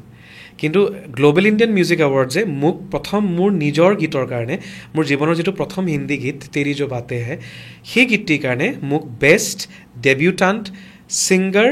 এণ্ড কম্প'জাৰৰ মোক জগজিৎ সিং নমিনেশ্যন যিটো মোক তেওঁলোকে চিলেকশ্যন কৰিছিলে আৰু গোটেই গ্ল'বেল ইণ্ডিয়ান মিউজিক এৱাৰ্ড কাৰণ ভাৰতৰ হেৰি বুলি কয় গ্ৰামী বুলি কয় তো তাতে মাত্ৰ 4গৰাকী অল অভাৰ ৱৰ্ল্ডত 4গৰাকী ইণ্ডিয়ান তেওঁলোকক চিলেকশ্যন মানে পাইছিলে সেই 4গৰাকীৰ ভিতৰত এজন মই আছিলোঁ অসমৰ পৰা গতিকে সেইটো মোৰ কাৰণে খুব এটা মানে যথেষ্টখিনি মই অনুপ্ৰেৰণা পাইছিলোঁ যে মই নিজৰ গীতটিৰে যে মই কাৰোবাৰ পৰা স্বীকৃতি পাইছোঁ আৰু ইমানখিনি যে মই কৰিব পাৰিম কাৰণ এজন অসমীয়া যুৱকে হিন্দী লিখা হিন্দী সুৰ কৰা তাতেতো হয়তো গ্ৰামেটিকেল মিষ্টেকো থাকিব পাৰে তো ইমান মই যেতিয়া গীতটি মানে ৰচনা কৰিছিলোঁ মই ভবা নাই যে কোনো কম্পিটিশ্যনত দিম বা কিবা গ্ল'বেল ইণ্ডিয়ান মিউজিক এৱাৰ্ডৰ নিচিনা এটা ইমান ডাঙৰ এৱাৰ্ড ফাংচনে মোৰ গীতটো ল'ব মই ভবা নাছিলোঁ কিন্তু সেই গীতটি আচলতে মই ওলোৱাৰ কাৰণটো এইটো আছিল যে মোৰ দীৰ্ঘদিনীয়া যিটো মানে মোৰ প্ৰেম কাহিনী আছিলে সেইখিনি সময়ত মোৰ প্ৰেম বিচ্ছেদ হৈছিলে আৰু তাই কলকাতাৰ এগৰাকী বিখ্যাত ছিংগাৰ তো তাইৰ লগত মোৰ যেতিয়া প্ৰেম বিচ্ছেদ হৈছিল সেইখিনি সময়ত মই আচলতে কষ্ট পাই যিহেতু মই মানে মোৰ কোনো মানে বিশেষ কি বুলি ক'ম নিচা বস্তু নাই মোৰ সংগীতটো মোৰ নিচা আৰু মই ভাত খাই ভাল পাওঁ ভতুৱা না মদৰ নিচা আছে না চাধা চিগাৰেট বিড়ি একো নাখাওঁ তো এই কেতিয়াবা ব্ৰেকআপৰ ফেজত খুব কষ্ট হয় এনেকুৱা লাগে নেকি এই চব খাই দিওঁ তো সেই বস্তুটোত মই সেইখিনি আৰু এটা ফিল হয় কি জানেনে গোটেই পৃথিৱীখন জয় কৰিব মন যায় গোটেই পৃথিৱীখন মানে মোৰ এনেকুৱা মোৰ এনেকুৱা আছিল যে হয়তো মই একদম ধ্বংস হৈ যাম নহ'লে মই কিবা নহ'লে পৃথিৱীখন জয় কৰিম সেই যে মই তাইৰ প্ৰতি থকা প্ৰেমটো যে মোৰ খুব মানে পিয়'ৰ আছিলে আৰু তাইও ডেফিনেটলি তেওঁ মোক খুব ভাল পাইছিল কিবা কাৰণত আমাৰ হোৱা নাই সেইটো এটা পাৰ্চনেল কথা কিন্তু মই যথেষ্ট অনুপ্ৰেৰণা পাইছিলোঁ গতিকে সেই ভাল পোৱাৰ যিখিনি অনুপ্ৰেৰণা পাই মই তেৰি জো বাতে গীতটি ওলাইছিলোঁ আৰু সেইটোৱে যে পিছত জিমালৈকে কনভাৰ্ট হ'ব মই একদম ভবা নাছিলোঁ সেই গীতটো এতিয়া শুনিম এতিয়া সেইটো অকণমান গাড়ী আছে সেইটো গীত সদায় মনত থাকিব সেইটো মানে তেৰি জো বাতে হে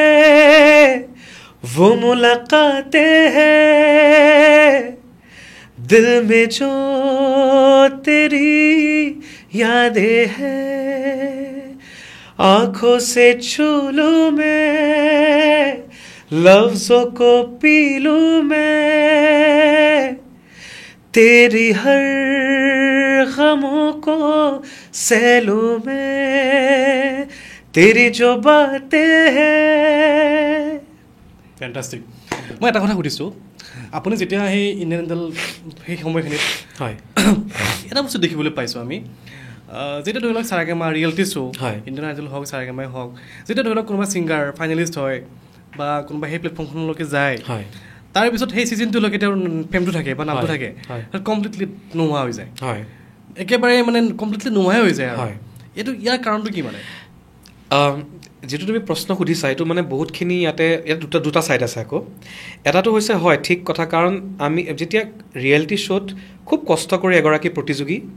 এটা ৰিয়েলিটি শ্ব'ত প্ৰতিযোগিতাত অংশগ্ৰহণ কৰাৰ পিছত তেওঁলোক একদম from no' one to someone হৈ যায় মানে কোনো চিনি নোপোৱা এজন যুৱক বা এগৰাকী যুৱতীক ঘপককৈ গোটেই ভাৰতবৰ্ষক বা ৱৰ্ল্ড লেভেলত চিনি পায় এই যিটো ফেম এটা আহে জিৰ'ৰ পৰা ঘপককৈ ইমান চিনি পোৱা হৈ যায় মগজত ধৰে সেইটো বস্তু বহুতৰ হৈছিলে কাৰণ মোৰ হজম কৰিব নোৱাৰে আৰু মোৰ বহুত সমপক্ষৰ সমপৰ্যায়ৰ যিসকল প্ৰতিযোগী আজি ক'ৰবাত নহয় ক'ৰবাত তেওঁলোক নাইকিয়া হৈ গ'ল মানে চবেই এটা অহংকাৰ থাকে যে এনেকুৱা ধৰণৰ যে মই অমুকৰ পৰা আহিলোঁ গতিকে মই অমুক হয় সেইটো বস্তু তাৰমানে মোৰ মায়ে মোক শিকোৱা নাই মোৰ মায়ে কৈছে যে জীৱনত ইণ্ডিয়ান আইডলে পোৱা সাৰেগামা পোৱা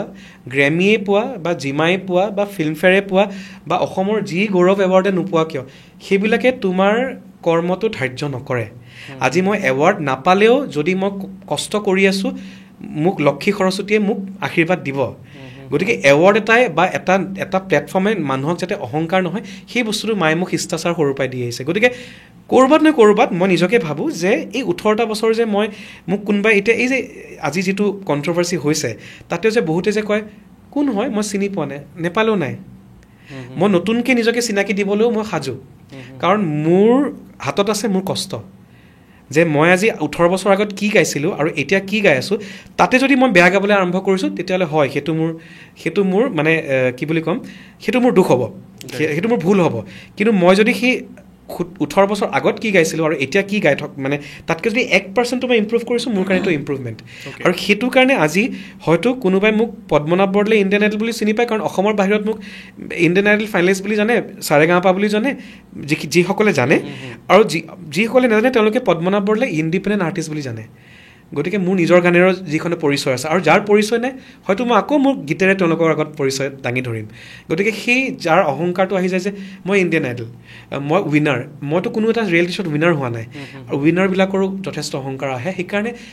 পৰৱৰ্তী পৰ্যায়ত তেওঁলোক একদম নাইকিয়া হৈছে আপোনালোকৰ বেটছত কোন আছিলে মোৰ ইণ্ডিয়ান আইডলৰ টাইমত মোৰ বেটছত আছিল প্ৰশান্ত তামাং আমাৰ অসম দাৰ্জিলিঙৰ পুলিচ আছিল তেওঁ তো ইমান ভাল বন্ধু আছিলে নেকি ইমনহঁত আছিলে আৰু আমাৰ নিজৰে শ্বিলঙৰ মোৰ পাৰ্লিনো আছিল নেকি ন আপোনালোকৰ লগত পাৰ্লিনহঁত আছিলে তুমি তোমাৰ নাম মনত আছে তাৰমানে সেইটো আমাৰ ছিজন কিমান হিটছ আজি 18 বছৰ মূৰত এইটোতো তোমাক মই লিখিও দিয়া নাই বা একো কৰিবলৈ হোৱা নাই চ' এতিয়া গম পাইছা ন পাৰ্লিনহঁত এইবিলাক চব মোৰ মৰমৰ বন্ধু প্লাছ তাতোকৈ ডাঙৰ কথা মোৰ মৰমৰ বন্ধু অমিত পল সি মেঘালয়ৰ পৰা আহিছিলে অসমৰ পৰা মই আহিছিলোঁ দাৰ্জিলিঙৰ পৰা প্ৰশান্ত গতিকে সেই বস্তুবোৰ আমি যিবোৰ কৰিব মনত আছে যেতিয়া পাৰ্লিনে মানে যেতিয়া আউট হৈছিলে সেই এপিছডটোত এটা গান গাইছিলে বঢ়িয়া তোমাৰ মনত আছে এতিয়া মনত আছে আৰু মই আউট হোৱাৰ দিনাখনে মোৰ বহুতে মোক এইটো কয় মই আউট হোৱাৰ দিনাখনে এইটো গাইছোঁ এই মা তুঝে চালাম তো মা তুঝে চালাম গোৱাৰ পিছত তাৰমানে আলিশা চিনই কান্দি দিছে কৈছে এইটো গোৱাৰ পিছত আউট হ'ব নালাগিছিলে ইটছ অ'কে মানে হোৱাট এভাৰ ইট ইজ কিন্তু আজিলৈকে বহুতে এতিয়া মোক যিসকলে মই কৈছোঁ যিসকলে চিনি পায় তেওঁলোকে এতিয়াও কয় যে আমাৰ এতিয়াও মনত আছে পদ্মনাভ যে আপোনাৰ কি মা তুঝে চালাম প্লাছ এইটো যে তেৰা তুঝকো সপতে সেই তেতিয়াই গাই থৈছিল তাৰমানে লাগি তুমছে মন কি লাগন তো গতিকে মই সেইটোৱে কওঁ যে এতিয়া তেওঁলোক যিসকল মোৰ লগৰ সমপক্ষৰ যিসকল বন্ধু আছিল তাৰ সকলোৱে কিন্তু এতিয়াও এষ্টাব্লিছ ছিংগাৰ হৈ থকা নাই কিন্তু চবেই নিজৰ নিজৰ কামত বিজনেছত লাগি গ'ল ভেৰি ফিউ পিপল আমাৰ এই যোৱা 18টা বছৰৰ জাৰ্ণিত যিমানসকল ৰিয়েলিটি শ্ব'ৰ কণ্টেষ্টেণ্টছ প্ৰত্যেক সেই 12-12টা ফাইনেলিষ্টৰ মাজৰ পৰা ক'ৰবাত এটা দুটাহে এতিয়ালৈকে অকল সংগীতত টিকি আছে বাকীবোৰ ডাঙৰ ডাঙৰ বিজনেছমেন কোনোবাই বিজনেছমেন হৈ গ'ল কোনোবাই জব কৰিলে কিন্তু অমিত মোৰ খুব ভাল বন্ধু আৰু সি খুব ভাল কাম কৰি আছে and he is an amazing person she ভাল ছিংগাৰ ভাল এজন বিজনেছমেন বঢ়িয়া খুব ভাল চ' সেইটোৱে আৰু এটা দায়িত্ব যে আৰু এটা আমাৰ দায়িত্ব আহি পৰে যে অকল আমি বেলেগৰ গানেই গাম নেকি কথাটো বুজি পাইছেনে চ' এতিয়া মোক কোনোবাই কিবা সমালোচনা কৰিছে নকৰিছে কিবা গান ভাল পাইছে নেপাইছে সেইটো মোৰ হাতত নাই কিন্তু গান মোৰ বহুতকেইটা আছে এই আমাৰ মানে অসমৰ ধৰি লওক যদি আমি নাম লওঁ অসমৰ বৰ্তমান মানে চৰ্চাত থকা আৰু জনপ্ৰিয় বুলি কৈছোঁ বাৰু যিখিনি তেওঁলোকে যদি হিন্দী গান গায় ন মানে শুনিব নোৱাৰি আচ্ছা ইয়াৰ কাৰণটো কি হ'ব পাৰে মানে সেইটো মানে তেনেকুৱা মই একজেক্টলি ক'ব নোৱাৰোঁ কাৰণ ঠাই বিশেষে আৰু ব্যক্তি বিশেষে আপোনাৰ এই প্ৰনাউন্সিয়েশ্যনটো কেনেকৈ এষ্টাব্লিছ মই তাৰ ওপৰত কষ্ট কৰিছোঁ কাৰণ মোৰ মা আজি অসমীয়া শিক্ষয়িত্ৰী সৰু থাকোঁতে মই নিজৰ অসমীয়াটো নিজৰ মাতৃভাষাটো ভালকৈ শিকিছোঁ সৰুৰ পৰাই মই মানে জ্যোতিপ্ৰসাদ আগৰৱালা বিষ্ণু ৰাভাদেৱৰ গীত পাৰ্বতী প্ৰসাদ বৰুৱাৰ গীত ৰুদ্ৰ বৰুৱাৰ গীত মই কৰ্মশালা কৰিছোঁ প্ৰপাৰ মোক যিসকল স্বনামধন্য শিল্পী আমাৰ অগ্ৰজসকলে মোক কৰ্মশালাত শিকাইছে জে.পি. দাস ছাৰ হওক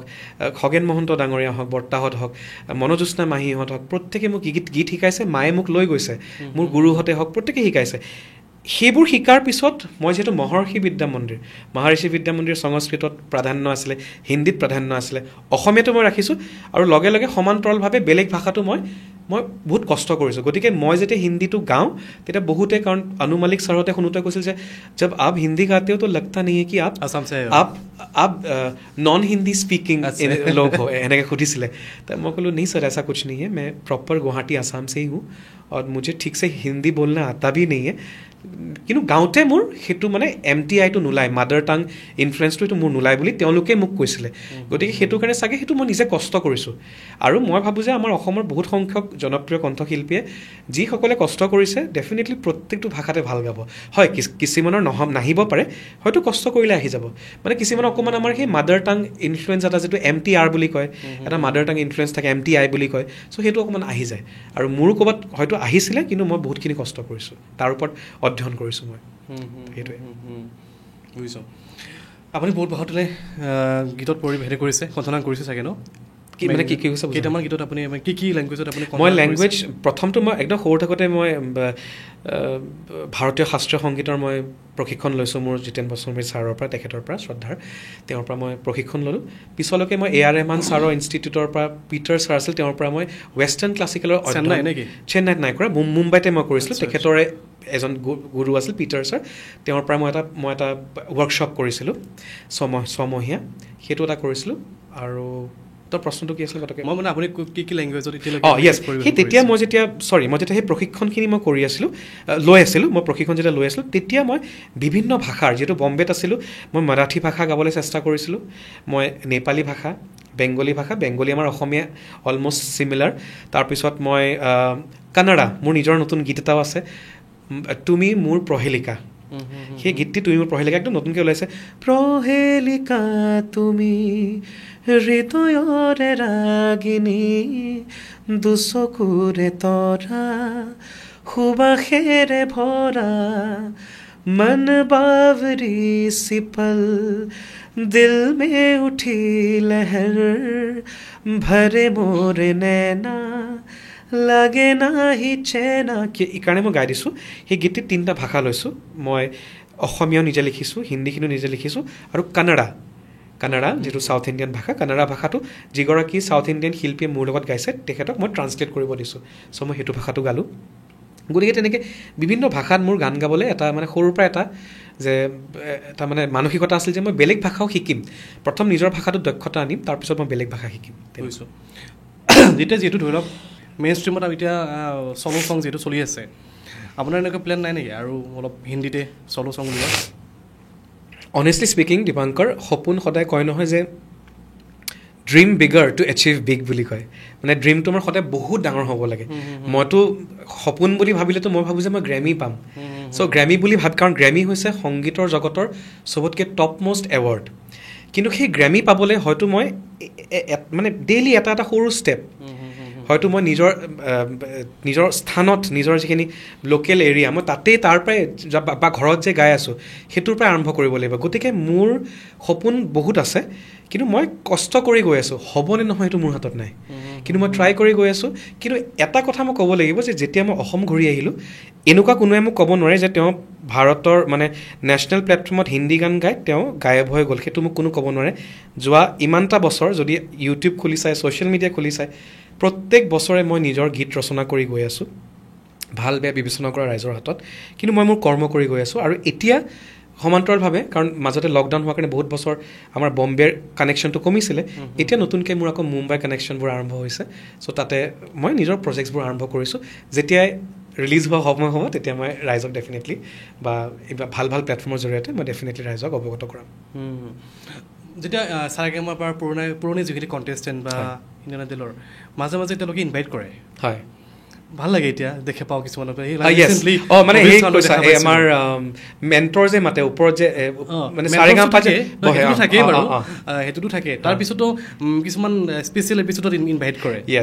ৰিচেণ্টলি অভিজিত চাওন আহিছিলে এটা Indian idol show' he is the winner তেওঁ অলৰেডি তেওঁ উইনাৰো হয় লগতে তেওঁ ইণ্ডিয়ান আইডলৰ হোষ্টো হয়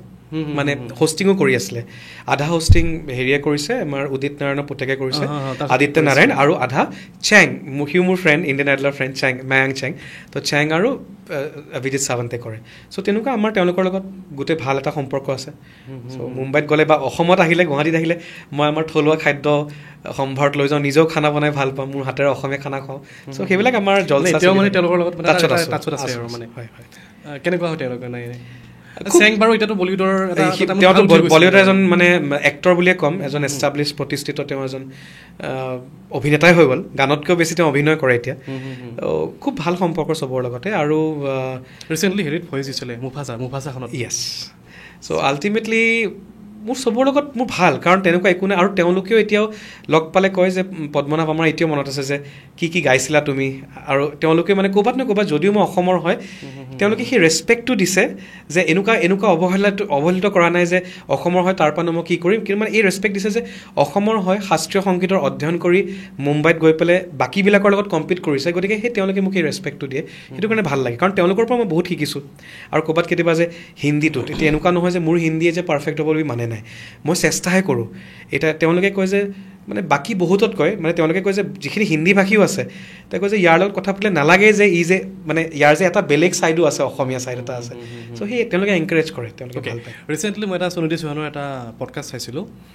সুনিধি চৌহানে কৈছে কি আজি আগত যিটো ৰিয়েলিটি শ্ব'ৰ যিটো হেৰি আছিলে,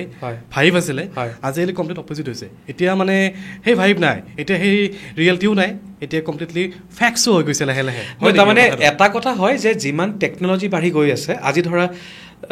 কেইবছৰমান আগত যেতিয়া পডকাষ্ট একো নহৈছিলে, এনেই কেমেৰাত ৰেকৰ্ড কৰা ভইচ, আৰু এতিয়া তুমি ইমান ধুনীয়া এটা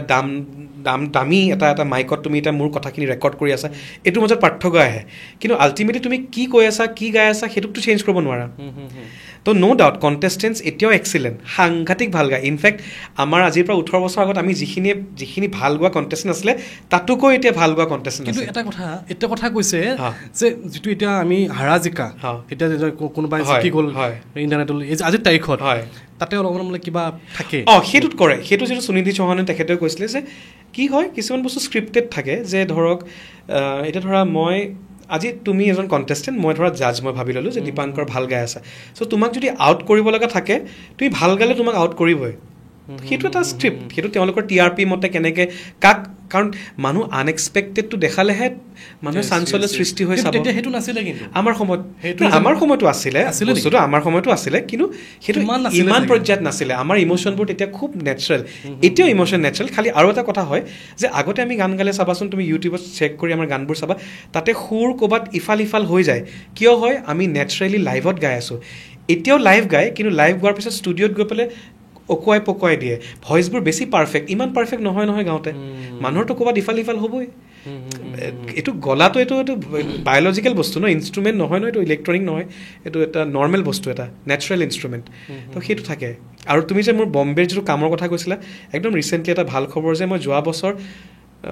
কিশোৰ কুমাৰ, লেজেণ্ডৰী কিশোৰ কুমাৰৰ পুতেক, তাৰমানে আমাৰ সকলোৰে শ্ৰদ্ধাৰ অমিত কুমাৰ ছাৰ, তেখেতৰ কাৰণে মই তেওঁৰ এটি হিন্দী গীতত মই ভিডিঅ' ডাইৰেকশ্যন কৰিছোঁ, যিটো সোনু নিগম ছাৰে শ্বেয়াৰ কৰিছে আমাৰ। তেখেতৰ অমিত কুমাৰ ছাৰ, অমিত ছাৰ। নহয়, গীতটোৰ নামটো মই এতিয়া পটককৈ মাইণ্ডত অহা নাই, মই গীতটোৰ নাম মই জনাই দিম। একদম তেখেতে আই থিংক মোৰ ওচৰত যদিও সেই ফোনটো চেঞ্জ হ'ল, একদম সোনু নিগম ছাৰে সেই গীতটি মানে শ্বেয়াৰ কৰিছে। অমিত দা মানে এই বয়সতো, অমিত কুমাৰ ছাৰ তেখেতৰ এতিয়া 80 মান হৈ গৈছে, 80-90 মান কিমান বয়স, তেখেত লেজেণ্ডৰ পুতেক, তেওঁ নিজৰ লেজেণ্ড।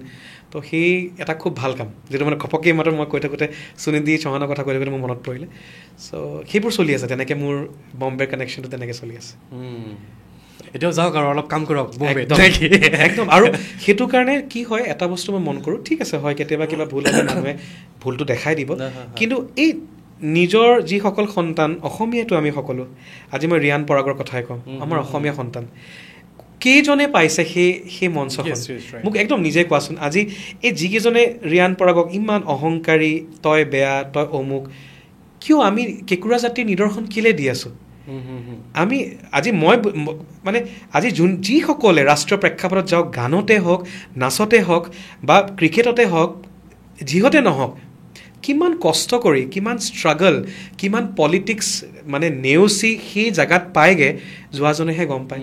মানুহক গালি পাৰিবলৈ, ধুবলৈ বহুত সহজ, কিন্তু সেই পৰ্যায়ত গৈ সেই সময়খিনি জীয়াই অহাটো ইমান সহজ কথা নহয়।